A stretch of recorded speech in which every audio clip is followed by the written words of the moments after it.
Olá pessoal, eu me chamo Alisson Regis, sou aqui do Instituto Federal, sou da Unidade Acadêmica Gestão e Negócios e estamos juntos durante esse período com a disciplina Gestão de Pessoas no Setor Público. Desde já agradecer essa vivência que estamos tendo ao longo do semestre e também deixar registrado a parceria aqui com as nossas queridas tutoras, a Amanda e a Valquíria, que vem realizando um trabalho excelente junto ao desenvolvimento da nossa disciplina. De antemão, aqui a gente vai fazer um registro que é uma síntese, na verdade, né? Quando a gente fala de gestão de pessoas, a gente sabe que está falando de um elemento importante para qualquer instituição, qualquer organização, e é um elemento muito complexo, né? Particularmente eu não gosto de encarar o ser humano enquanto um recurso, né? Há duas versões, né? Duas linhas teóricas, né? Uma que entende o ser humano enquanto recurso e outra que trata o ser humano, né? O coletivo organizacional, para além de um recurso dentro de uma instituição, mas uma coisa que a gente pode encarar, independente da linha teórica dessa leitura, é que é uma linha de gestão que trata, né, e que traz uma complexidade, né, que carrega uma complexidade bastante importante, né, e que exige do gestor, né, um olhar, né, mais delicado para esse nível de gestão. Inicialmente, eu trouxe aqui uma fala bastante importante, né, de retrato do Drucker, de 75, quando ele já chamava a atenção para a gente, que dizia: a única diferença real entre as organizações é o desempenho das pessoas. Quanto aos outros recursos, todas as organizações mantêm o mesmo controle sobre eles. Não é desmerecendo os outros recursos que a organização ela precisa, né, para atuar em sociedade, de uma forma especial as organizações públicas, né, por isso que eu não trago aqui atuar em mercado, mas em sociedade.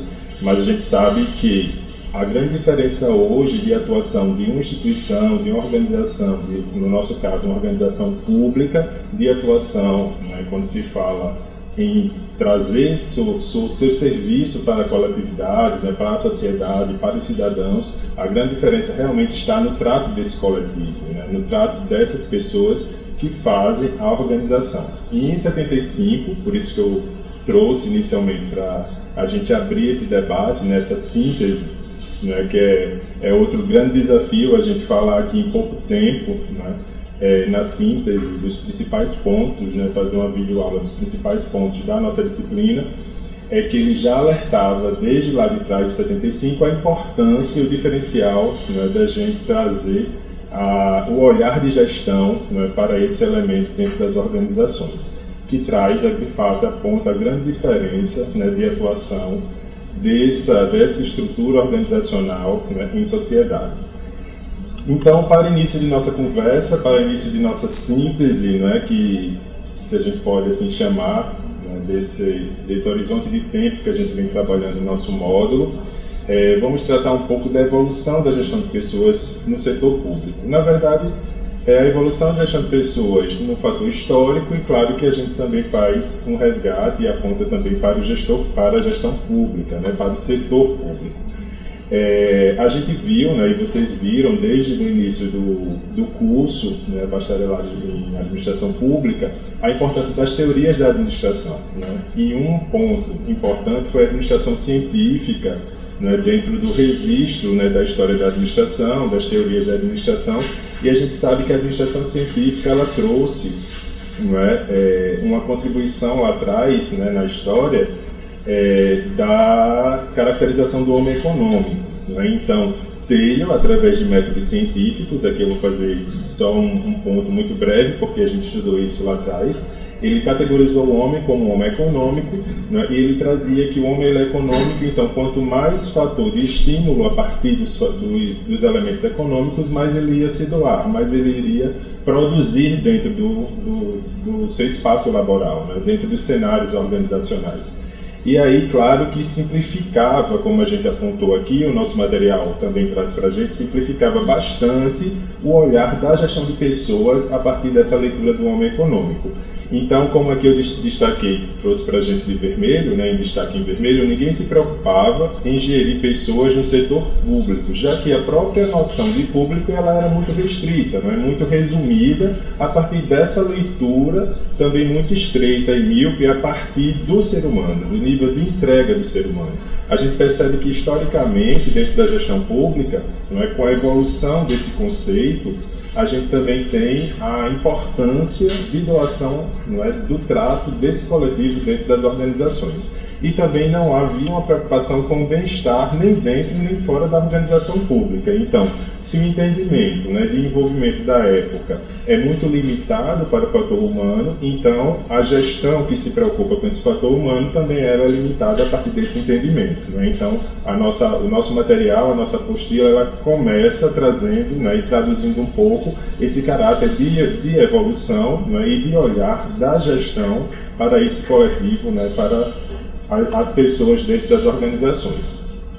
Saltando da administração científica, né, que a gente tem esse movimento dentro da teoria clássica da administração, a gente tem a Escola das Relações Humanas, né, e aí a gente tem um outro marco, aqui também a gente só está pontuando que nós vimos isso, né, de uma melhor forma nas disciplinas iniciais do curso. A gente tem a Escola das Relações Humanas, de uma forma especial a experiência de Hawthorne. Eu acho que todo mundo lembra da experiência de Hawthorne, que no início havia um objetivo, né, que era perceber o impacto da iluminação na produtividade, e a partir, né, da junção dos grupos, das pessoas em grupo, né, se percebeu a importância das relações, né, pessoais, interpessoais no meio do trabalho, né, nos cenários organizacionais, e a produtividade a partir daí. Né? Então, o homem ele passa, né, não só de uma leitura que é econômica, né, do homem econômico, para o homem social. E aí vem o advento do homem social, né, a importância das relações,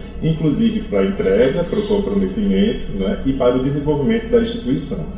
Então, aqui em destaque nós temos essa noção de homem social, trouxe a descoberta de que a organização não é determinada somente pelo seu lado formal, ou seja, pela estrutura que é formalizada, né, dentro dessa estrutura mais hierárquica, dentro das normas, da questão da autoridade, das rotinas, dos procedimentos, mas também do lado informal que toda organização tem, independente de sua natureza, independente do seu porte, não é? Se ela é pública, se ela é privada, se ela é do terceiro setor, existe o seu lado informal, não é? Que traz a sua cultura organizacional a partir dos seus grupos informais. Não é? Então, o advento dessa classificação, né, e dessa inserção, né, desse movimento, né, a partir da experiência de Hawthorne, nos chama a atenção, né, e é um marco muito importante para a nossa temática atual, né, dessa disciplina que é a gestão de pessoas no setor público.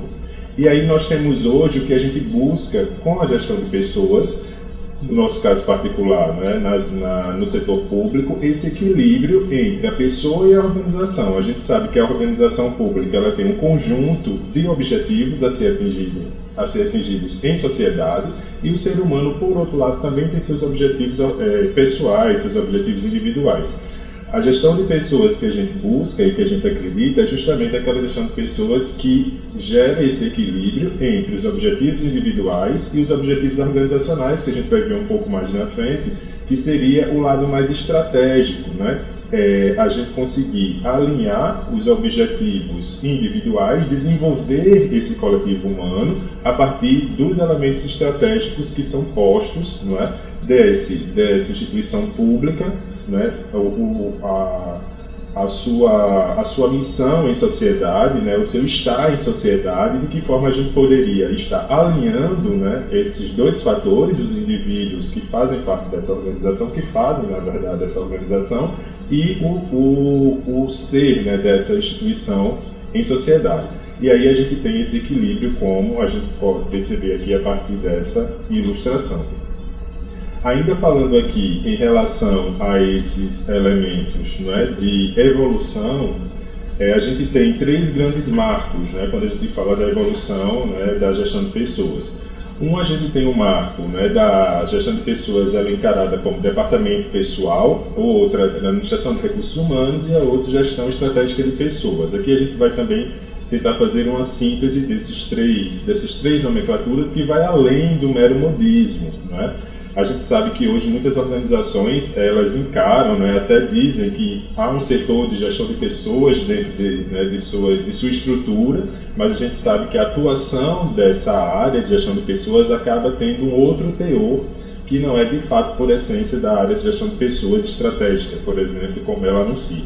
Então, inicialmente a gente tem um departamento pessoal, a gente sabe que esse departamento ele tem como característica as transações processuais, né, e os trâmites burocráticos, né? Então o fator de produção ele é essencial e esse departamento ele surge por uma questão legal, né, pela questão da legislação trabalhista e precisava na ocasião dentro das instituições uma área, um setor que cuidasse efetivamente do fator humano.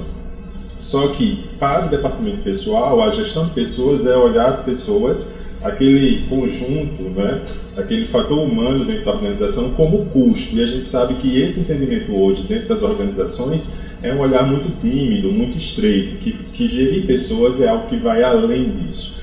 A gente sabe que é importante saber quanto custa, né, o meu ser humano, né, o meu fator, o meu coletivo, o meu fator social dentro da organização, mas dizer que isso é gerir pessoas é ainda um equívoco, porque a gente sabe que o desenvolvimento de pessoas exige, né, outros elementos, né, mais densos, mais complexos, né, e mais apurados nesse sentido. Mas o que caracteriza justamente o departamento pessoal é justamente essas transações processuais, os trâmites burocráticos e gerenciar os funcionários, né, os servidores como um fator de custo. Seguindo no fator evolutivo, né, nesse entendimento de gestão de pessoas, nós temos a ideia da gestão de recursos humanos. Então entra um fator muito forte que alavanca essa questão, né, da evolução, que é o comportamento humano. Então a gente sai do olhar de custo e entra o comportamento humano, entender aquele grupo que existe o comportamento individual e que forma também aquele comportamento, né, mais de grupo, de equipe. Então aí entram elementos, né, muito fortes como fatores da psicologia e entra também aí os processos que a gente tem como entendimento hoje, né, o processo de recrutamento e seleção, o processo de treinamento e desenvolvimento, o processo de avaliação de desempenho, o processo de remuneração, incentivo, benefício. Então a gente sabe que há um salto muito importante, né, na história da gestão de pessoas, quando a gente sai desse olhar de custo para um olhar, né, para o comportamento daquelas pessoas dentro da minha instituição.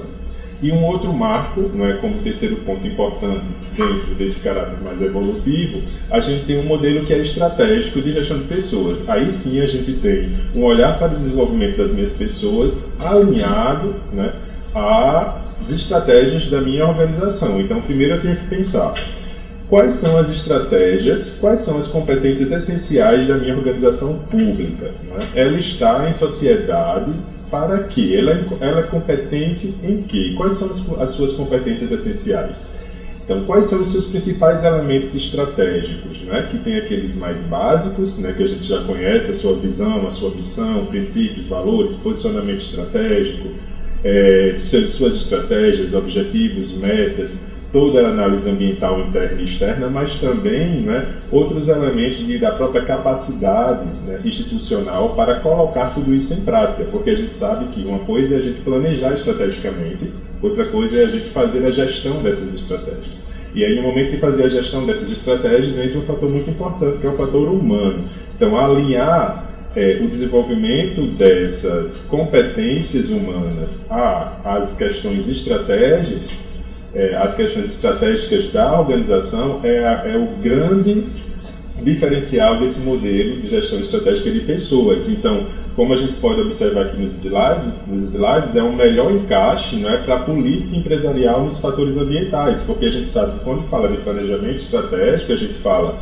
do entendimento dessa organização no macroambiente, né, então uma visão sistêmica, né, dessa totalidade, e derivados aqui das estratégias corporativas. Então é a melhor maneira desse alinhamento. Lembra lá atrás que a gente viu uma ilustração que tinha lá os objetivos individuais e os objetivos corporativos. Como a gente pode alinhar? Então, eu tenho que ter um entendimento, né, da identidade da minha organização pública, para a partir daí, de fato, eu ter um desenvolvimento estratégico desse meu coletivo, dessa minha equipe, né, desse meu conjunto de pessoas que fazem essa minha organização.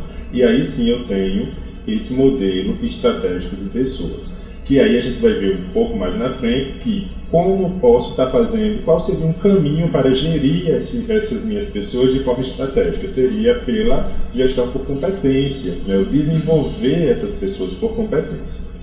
Então, seguindo, a gente tem um questionamento, não é? Qual a importância da gestão das pessoas de forma estratégica? É justamente esse alinhamento, né? Eu posso estar fazendo uma gestão que não está alinhada, ou seja, desenvolver essas minhas pessoas internamente, que esse desenvolvimento ele não está alinhado de forma estratégica, ou fazer uma opção que esse desenvolvimento ele segue de forma alinhada. Então, são dois modelos que a gente pode ter de cargo, aquele mais tradicional, né, que não tem um alinhamento, ou por competência, onde tem todo o diferencial de alinhamento que, a partir do desenvolvimento individual, eu tenho também o desenvolvimento, né, que é institucional. E aí a performance da organização ela é afetada diretamente, positivamente. Né? Aqueles fatores que a gente vem trabalhando, que também é citado na nossa apostila. A eficácia, né, a eficiência e a efetividade.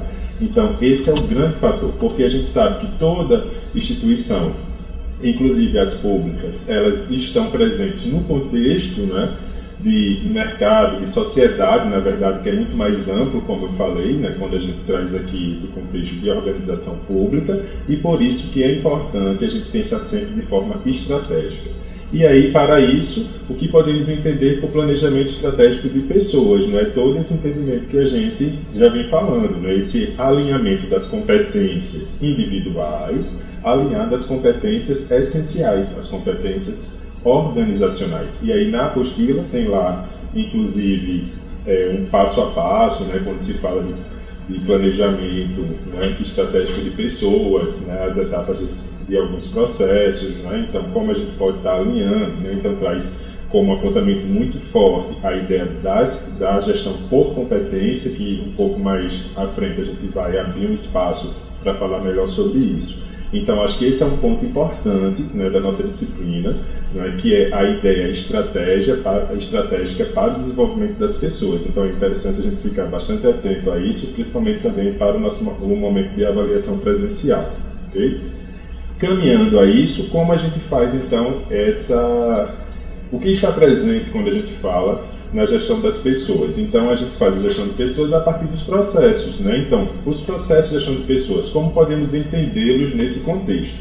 Então, a gente tem, obviamente, um conjunto de processos, né? Aqueles processos, né, mais rotineiros, né, de recrutamento e seleção, de treinamento e desenvolvimento, socialização organizacional, a gente tem avaliação de desempenho, né, a gente tem remuneração, né, a gente tem um conjunto de processos. Aqui, mais uma vez, é impossível a gente entrar de uma forma muito densa em cada um desses processos, porque o nosso objetivo aqui é fazer, né, uma síntese, né, a gente fazer, na verdade, um discurso, um diálogo, né, apenas como fio condutor, né, e tentar ligar dentro de uma lógica, né, de início, meio e fim, mas os processos são a materialização, né, justamente dessa gestão de pessoas. O que está por trás dessa materialização tem o meu modelo de gestão de pessoas. Se eu vou seguir dentro do modelo mais clássico, por cargo, né, ou o modelo mais contemporâneo, mais estratégico, por competência. Primeiro processo que a apostila traz para a gente é o desenho de cargo, né? É interessante a gente partir pelo desenho de cargo, porque o desenho de cargo, uma vez que eu tenho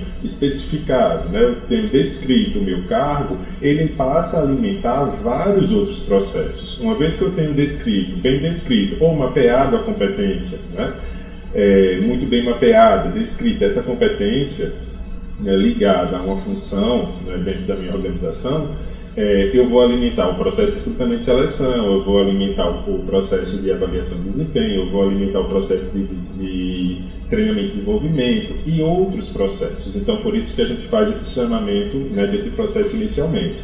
Então, aqui, o nosso objetivo não é trazer vários conceitos, né, mas a gente apresenta um primeiro ponto, né, que um cargo representa um grupo de deveres e atividades relacionados, né, então os deveres de um cargo, de forma ideal, compreendem unidades de trabalho similares e relacionados, então a partir de um cargo ou de um mapeamento de competência eu vou ter ali o que vai ser exigido da atuação daquela pessoa, né, quando ela estiver de fato, né, à frente daquele cargo, né, à frente daquela função, à frente daquela tarefa.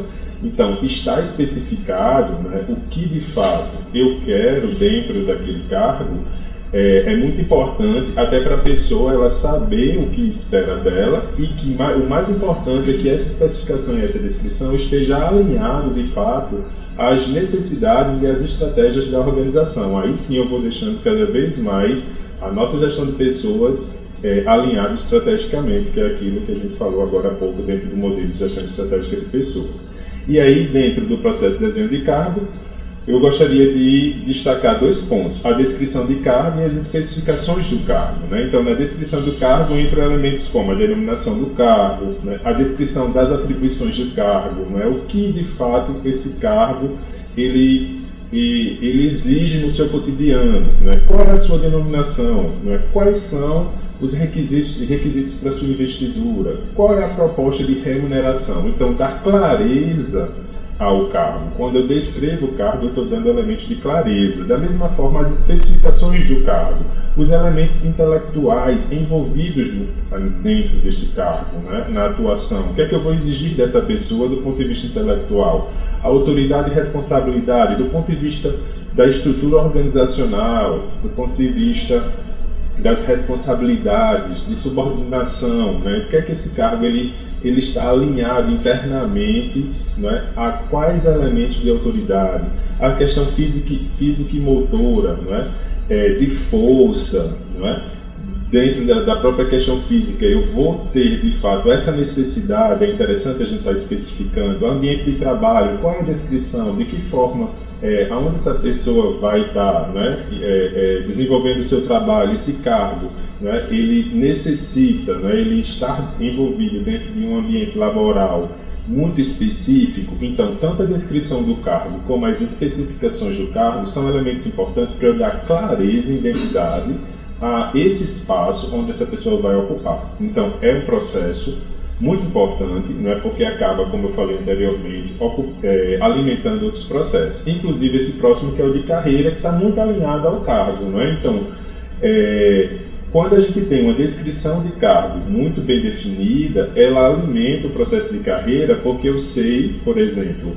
como está estipulado, né, o caminho da carreira dentro da estrutura organizacional e o que eu preciso para chegar naquele ponto almejado, né? Então, se hoje eu estou no cargo e a minha instituição ela tem, de fato, um desenvolvimento de carreira, um planejamento de carreira, eu vou saber, no momento que ela tem muito bem descrito aquele outro cargo acima, quais são os elementos da descrição daquele cargo, as especificações daquele cargo, e eu vou começar, a partir do processo de treinamento e desenvolvimento, olha como tem a ligação, a me desenvolver para chegar naquele cargo a partir dentro das condições, obviamente, né, que o sistema de carreira que aquela instituição ela permite. Então é só para a gente perceber o quanto, né, a descrição do cargo ou o mapeamento de competência ela nos permite realmente fazer essa retroalimentação, na verdade essa alimentação e esse diálogo com pontos de interseções a partir de outros processos.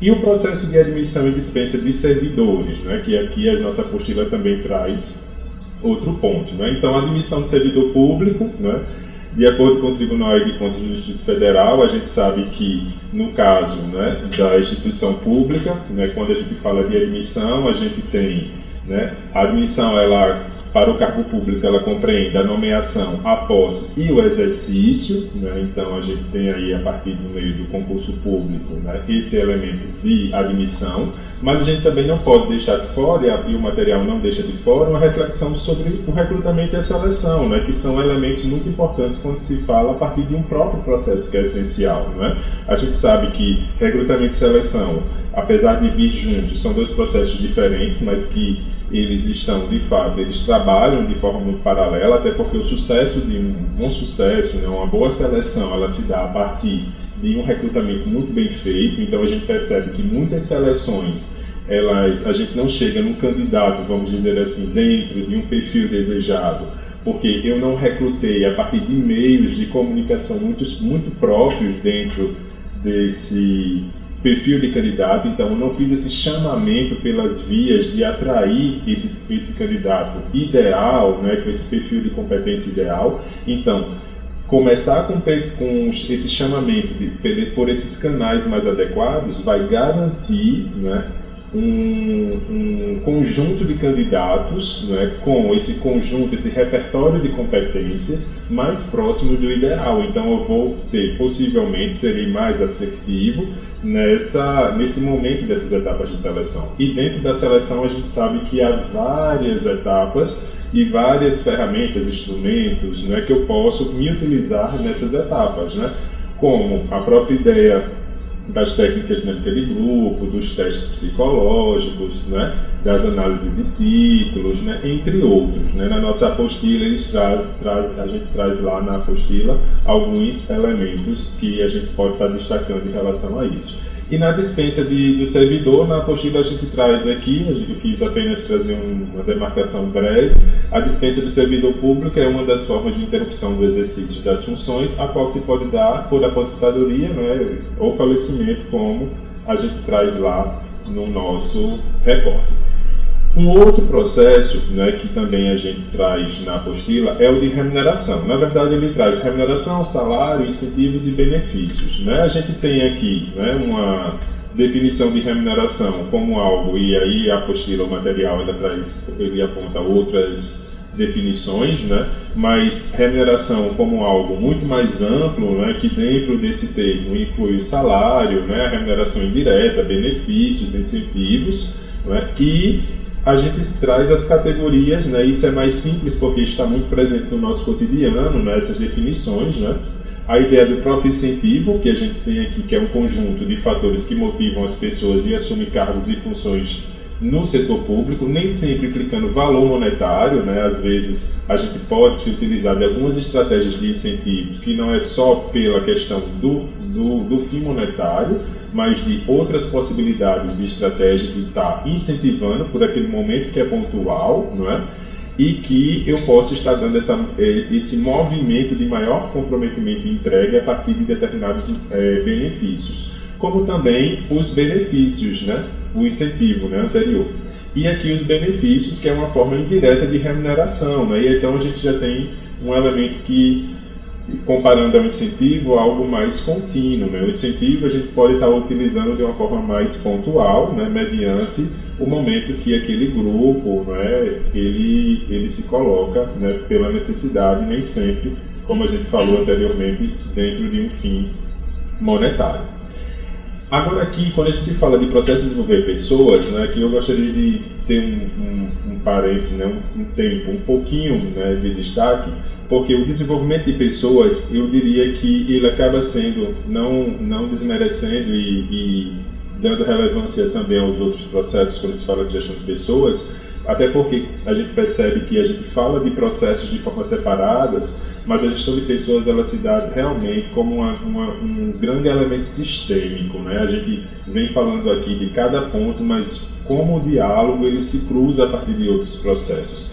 Mas o desenvolver pessoas, eu diria, ao meu ver, é o cerne, né, de uma relação muito profunda da gestão de pessoas, né? Então, o processo de desenvolvimento de pessoas, né, ele se dá a partir do processo de treinamento e desenvolvimento, né? Então, a gente considera, de fato, né, esse processo sistemático, né, que promove a aprendizagem de habilidades, de regras, conceitos, atitudes. Então, se a gente olha pelo elemento da competência, da gestão por competência, a gestão por competência traz para a gente, né, o famoso chá, conhecimento, habilidade e atitude. Se a gente olha para o conhecimento, a gente está para o saber teórico. Se a gente olha para a habilidade, a gente está para o saber fazer, né, a materialização do que eu adquiri ali no saber, na fase do conhecimento. E se eu olho para a atitude, é o saber ser e o saber agir. Se a gente percebe hoje, muitas organizações dos seus processos seletivos, elas percebem mas elas priorizam gaps, ou seja, lacunas de competência, no repertório de competências dos candidatos em conhecimento e habilidade do que em atitude, porque muitas das vezes desenvolver gaps e lacunas de conhecimento e habilidade não é que não seja complexo, mas é mais simples do que desenvolver determinadas atitudes, né? As questões que são mais atitudinais e comportamentais, em muitas vezes. Então, esse conjunto que a gente chama de repertório de competência, né? E aí o Teixeira traz para a gente que ninguém é competente, mas estamos competentes, né? Porque é muito situacional, e ele diz que o contrário também acontece da mesma forma, que ninguém é incompetente, mas está incompetente para aquele momento, é justamente por essa questão situacional. E aí a gestão por competência, ela cabe como modelo estratégico, justamente porque eu vou desenvolver, que é esse processo que nós estamos falando agora, eu vou desenvolver aquele ser humano, ou aquele meu coletivo, aquele meu grupo de trabalho, mediante as estratégias da organização. Então, mais uma vez, a minha instituição pública ela está em sociedade, e qual é a sua identidade? Então, mediante esse conhecimento dessa identidade e essas competências institucionais, quais são os repertórios de competências que eu preciso desenvolver no meu coletivo? Esses conjuntos de conhecimentos, de habilidades e de atitudes, né? E aqui a gente tem a diferença de treinamento e desenvolvimento, né? Ambos são processos de aprendizagem, mas o treinamento voltado para o condicionamento da pessoa, para a execução da tarefa, né? Então é algo mais, né, mais técnico. E o desenvolvimento é algo mais profundo, né? Porque a gente tem, de fato, algo que envolve conhecimento, habilidade e atitude. E na nossa apostila tem essa ilustração que ela é bem interessante, né? Que a gente tem aqui, ó, o nível de treinamento, não é? Aí a gente vem o nível de desenvolvimento, depois o nível de educação corporativa e a aprendizagem perpassando os 3 níveis, né? Então, no treinamento eu tenho aprendizagem, no desenvolvimento eu tenho aprendizagem, na educação eu tenho aprendizagem, né? Então, essa ilustração eu quis trazer aqui porque eu achei ela bem importante, certo? Nesse sentido. E aqui são as fases das etapas do treinamento que tem na apostila. Eu gostaria de destacar isso aqui é bem importante, tá? Então, existem quatro fases, né, na etapa do treinamento e desenvolvimento. A primeira é a diagnose, né? Na nossa apostila a gente traz como levantamento das necessidades. Então, a gente precisa, antes de tudo, levantar a necessidade do meu coletivo. Não adianta eu trazer já um produto interno, né? A gente vê muito isso em endomarketing, né? Eu tenho que, de fato, entender o meu grupo de pessoas internamente como um segmento, né, e entender quais são as suas necessidades. Então, não adianta eu já levar um produto internamente se esse produto não parte das suas necessidades. Então, essa diagnose, um diagnóstico interno, esse levantamento da necessidade, seria a primeira etapa do processo de treinamento e desenvolvimento. Uma vez que eu levanto essas necessidades dessa minha equipe de trabalho, por exemplo, eu faço o planejamento, eu vou planejar esse produto, planejar essa minha capacitação, planejar essa minha oficina, planejar esse meu curso. Depois que eu faço esse planejamento que saiu dos elementos dessa diagnose, desse levantamento das necessidades, ou seja, é um produto que não saiu de mim, que eu sou gestor apenas, mas saiu alinhado à base, né, de suas necessidades. Eu vou para implementação ou implantação, né, são elementos diferentes. Se eu já tenho um programa rodando de treinamento, seria uma implementação, se não existe a implantação.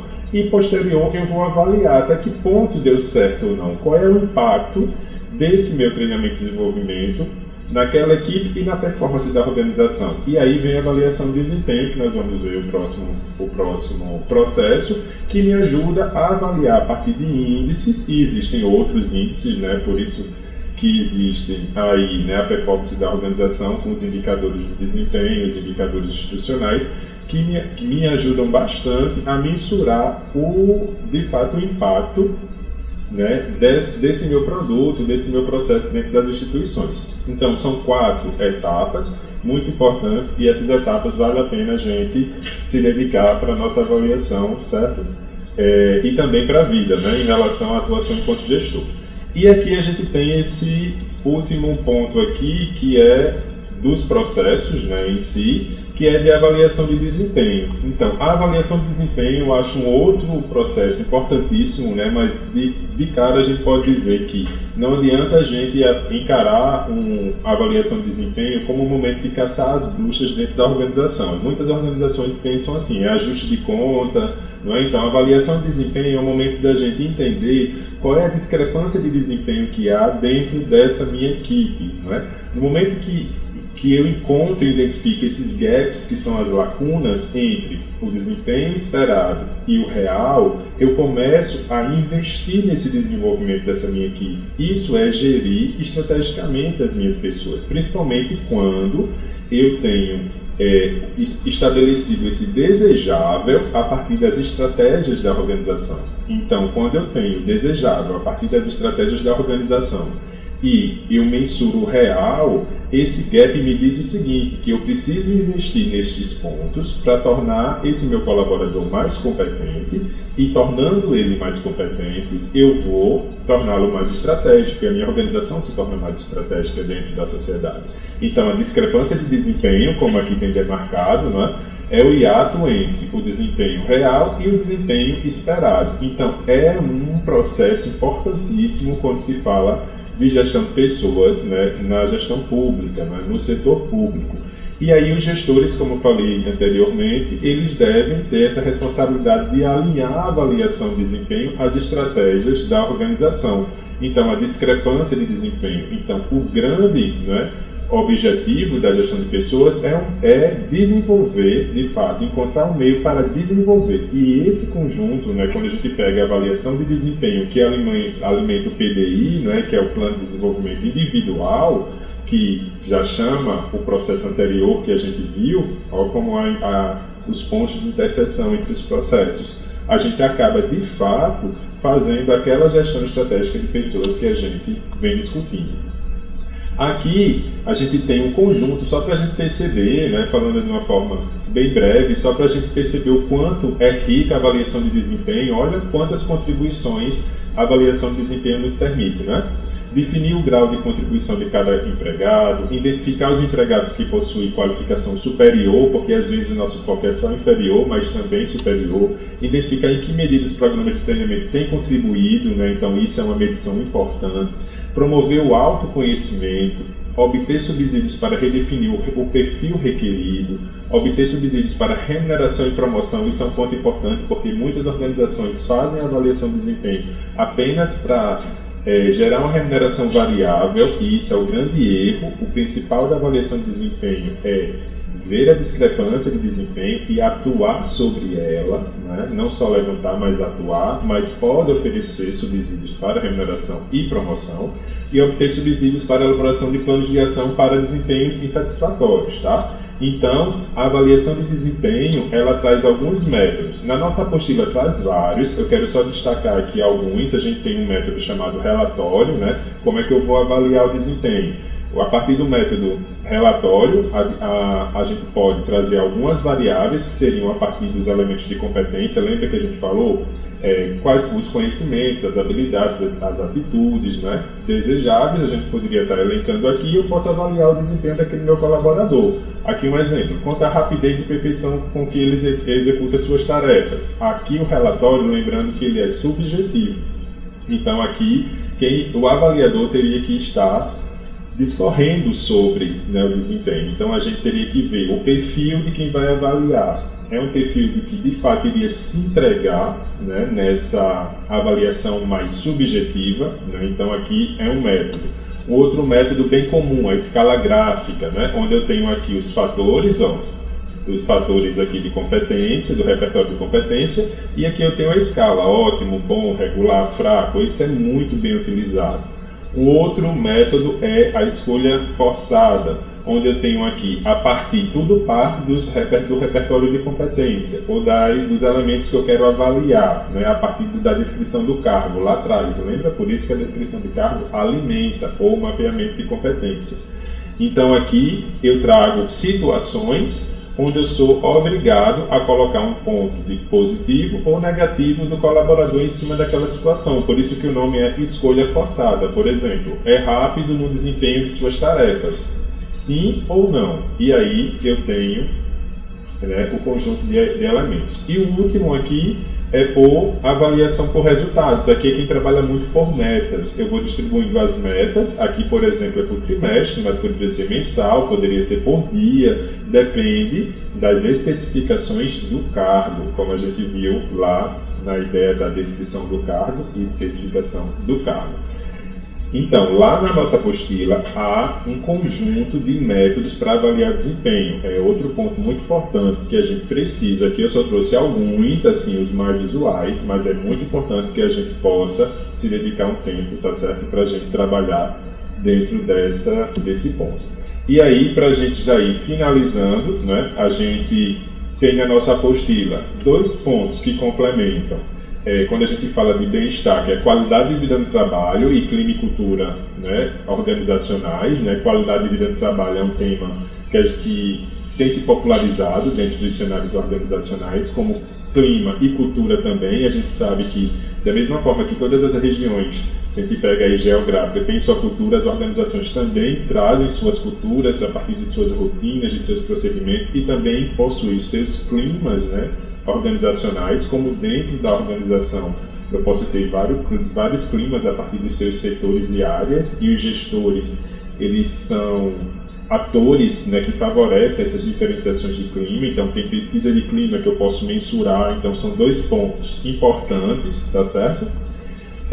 E no final da nossa apostila a gente traz elementos que falam da gestão da organização moderna e tendências da gestão de pessoas. Lá tem a gestão de equipes. Eu só queria destacar que lá traz a diferença entre grupo e equipe, e do fator principal de equipe é a ideia da sinergia da equipe, né? Ou seja, o fator das relações, né? Da importância dessa sintonia.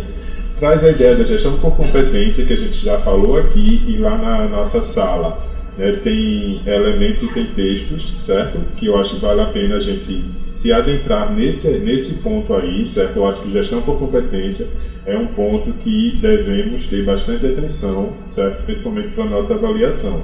E gestão do conhecimento, que também no final da nossa apostila traz esses elementos, de que forma a gente pode identificar, analisar para desenvolver o conhecimento, né, e a gente possa estar navegando, né, e criando esse sistema dessa gestão de conhecimento dentro da nossa organização, tá certo? Então, a gente vai ficando, de certa forma, por aqui. A gente sabe que falar de gestão de pessoas, né, em tão pouco tempo é um grande desafio, porque eu diria que é um dos módulos que trazem mais elementos envolventes. Se a gente pega existe especializações só de gestão de pessoas, e cada módulo é um processo uma temática dessa. Por exemplo, só cultura e clima é um módulo, só qualidade de vida no trabalho é um módulo, né? Só processo de treinamento é um módulo. Mas a gente está aqui justamente para fazer esse fio condutor dentro de uma lógica. Fica essa mensagem aí final para vocês fazerem, certo? Uma leitura de reflexão, a pedra no caminho. E fica aqui meu agradecimento, né, a todos vocês que vêm fazendo esse momento de imersão mesmo, né, no nosso curso de bacharelado em administração pública, né? Agradecimento à coordenação, professor Adilon, e mais uma vez às nossas tutoras, né, professora Amanda e professora Valquíria, que têm se dedicado bastante, né, para que o nosso curso ele seja um sucesso, tá bom? Então ficamos aqui atentos a esses dias antes da prova, e qualquer dúvida estaremos à disposição. Um abraço a todos.